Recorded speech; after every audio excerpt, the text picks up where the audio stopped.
Viramgam division હેઠળના 7 police સ્ટેશનો દ્વારા પ્રોહિબિશનના કેસોમાં જપ્ત કરવામાં આવેલા મુદ્દામાલનો નાશ કરવાની મોટી કાર્યવાહી હાથ ધરાઈ.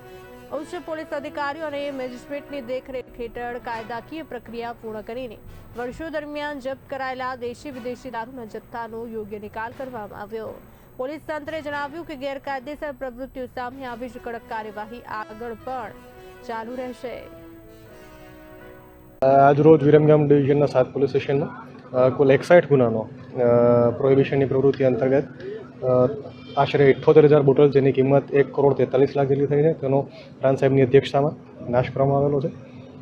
સદર કામગીરી દર્શાવે છે કે વિરમગામ પોલીસ વિરમગામ ડિવિઝનની ટીમ પ્રોહિબિશનની પ્રવૃત્તિઓ માટે કેટલી એક્ટિવ છે અને સમગ્ર વિસ્તારની અંદર આ રીતની કોઈ પણ અસામાજિક પ્રવૃત્તિઓ ઇલીગલ પ્રવૃત્તિઓ ન ચાલે તેના માટે વિરમગામ પોલીસ કટિબદ્ધ છે. તે પણ આટલી માત્રાનો રકમનો દારૂ નાશ છે એ